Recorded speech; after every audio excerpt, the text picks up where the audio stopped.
Hello everyone, I am Jyoti Jha and welcome to NCERT the mind. तो आज हम लोग पढ़ेंगे NCERT solutions for class 7th part 4 गुब्बारे पर चिता कहानी हिंदी दुर्वा भाग 2 का प्रश्न उत्तर।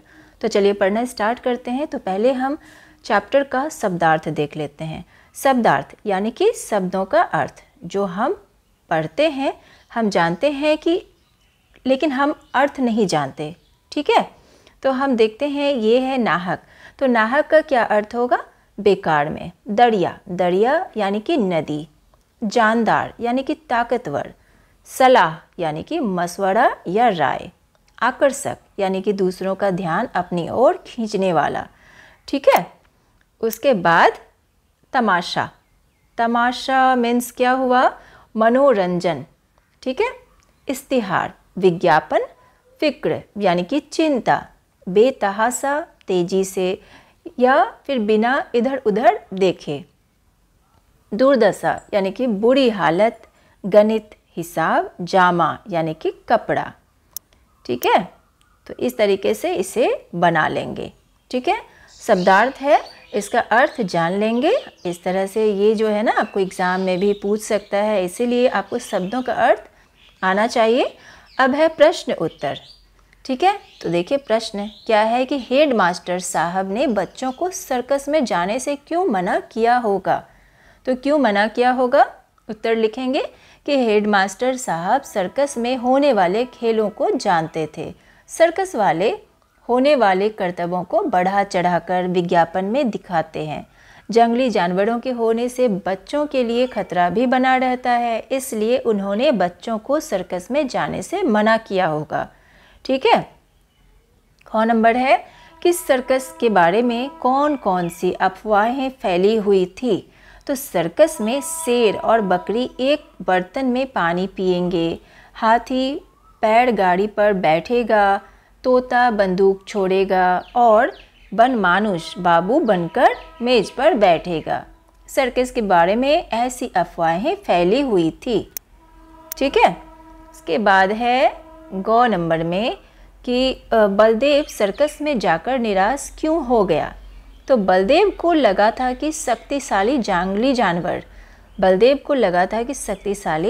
जानवर तरह तरह के करतब करेंगे, परंतु जब उसने सर्कस में शेर, बाघ, भालू जैसे जानवरों को कमज़ोर हालत में देखा तो वह निराश हो गया। ठीक है, घ नंबर में है कि बलदेव और चीता दोनों ऊपर उठते जा रहे थे, फिर भी चीते ने बलदेव को कोई नुकसान क्यों नहीं पहुंचाया? तो उत्तर लिखेंगे कि चीता अपने प्राण संकट में देख बहुत डरा हुआ था। वह अपने प्राण बचाने की सोच रहा था।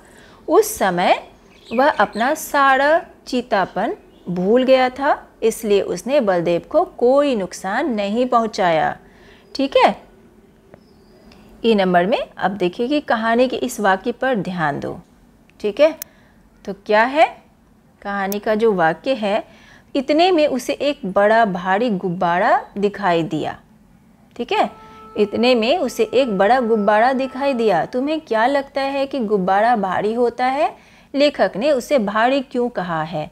तो उत्तर लिखेंगे कि मेरे समझ से गुब्बारा भारी नहीं होता है। लेखक ने गुब्बारे की विशालता दिखाने के लिए उसे भारी कहा है।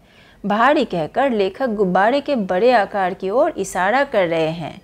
ठीक है, सोचो और बताओ, गुब्बारे में से हवा निकलने पर वह नीचे क्यों आने लगता है? ठीक है, क्यों आने लगता है? तो हम क्या लिखेंगे कि गुब्बारे में गर्म हवा भरी रहती है जो कि हल्की होती है। ठीक है, गुब्बारे में गर्म हवा भरी रहती है जो कि हल्की होती है, जिसके कारण वह उड़ता है। जब यह हवा निकलने लगती है तो गुब्बारा भारी होने लगता है और गुरुत्वाकर्षण बल के कारण नीचे आने लगता है। ठीक है, तो स्कूल में तुम्हें क्या क्या करने के लिए अनुमति लेनी पड़ती है? ठीक है, तो देखिए आप भी स्कूल जाते हैं तो स्कूल में क्या क्या करने के लिए आपको अनुमति लेना पड़ता है। तो देखिए शौचालय जाने के लिए, फ़ोन कॉल करने के लिए, स्कूल से बाहर जाने के लिए, अवकाश लेने के लिए, पानी पीने के लिए, किसी से मिलने के लिए। ठीक है, अगर और भी बहुत सारे बात हैं जिससे आपको अनुमति लेना पड़ता है तो मुझे कमेंट करके ज़रूर बताएं, ठीक है। उसके बाद है सर्कस में जानवरों के करतब दिखाए जाते हैं, ठीक है। आप लोग भी सर्कस गए होंगे तो आपने देखा होगा कि वहाँ पे बहुत सारे जानवर, जंगली जानवर होते हैं जो बहुत तरह के करतब दिखाते हैं, यानी कि अपने अपने जो भी उनका होता है, जैसे कि वो जो भी कोई साइकिल चलाता है तो कोई कूदता है, जो भी तरह तरह के करतब है वो अपना दिखाते हैं, ठीक है। तो उनके प्रति क्रूरता बरती जाती है। सर्कस में जानवरों के करतब दिखाए जाते हैं, उनके प्रति क्रूरता बरती जाती है। क्या ऐसे सर्कस को मनोरंजन का साधन माना जा सकता है? सर्कस को स्वस्थ मनोरंजन का साधन बनाने के लिए क्या किया जाना चाहिए? ठीक है, तो देखिए सर्कस में जाते हैं तो जानवरों के प्रति बहुत क्रूरता, उसे बहुत ज़्यादा जो है ना हर्ट किया जाता है। तो इसके प्रति बताया जा रहा है कि उससे आप ठीक करने के लिए क्या कर सकते हैं, ठीक है, स्वस्थ रखने के लिए। तो जिन सर्कस में जानवरों के प्रति क्रूरता बरती जाती है उन्हें मनोरंजन का साधन नहीं माना जा सकता। सर्कस को स्वस्थ मनोरंजन का साधन बनाने के लिए जानवरों से हास्य की चीज़ें करवाया जाना चाहिए जिससे उन्हें शारीरिक कष्ट ना हो, ठीक है। और उसके बाद है अब मुहावरा। नीचे लिखे वाक्य पढ़ो, उनमें इस्तेमाल हुए मुहावरों को अपने ढंग से इस्तेमाल करके कुछ और वाक्य बनाओ, ठीक है।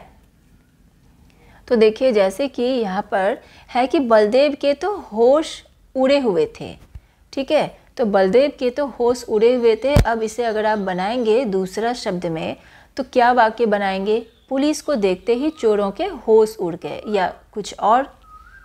बलदेव के दिल में जो बात बैठ जाती उसे पूरा करके ही छोड़ता। अब दूसरा वाक्य बनाएंगे तो दिमाग में जो बात बैठ जाती है वो जल्दी नहीं हटती, ठीक है। वह इतना डरा हुआ कि उसके हाथ पांव फूल गए, ठीक है।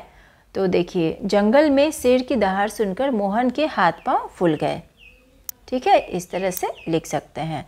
उसके बाद है ऐसा लगा जैसे कि किसी ने चीता का खून चूस लिया हो।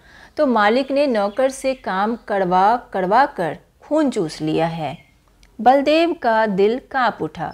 तो महेश को अस्पताल में देख उसके पिताजी का दिल कांप उठा, ठीक है।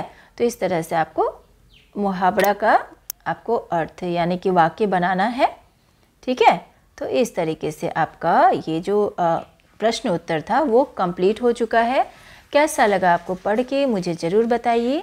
अगर अच्छा लगा हो मेरा पढ़ाना तो मेरे चैनल NCERT द माइंड को लाइक सब्सक्राइब कीजिए और पास में दिए गए बेल आइकन को ज़रूर प्रेस कर दीजिए ताकि NCERT से रिलेटेड हर वीडियोज़ आपके पास समय से पहुंचती रहे, ठीक है। मिलते हैं नेक्स्ट वीडियो में, तब तक के लिए bye, take care, thanks to watch my video.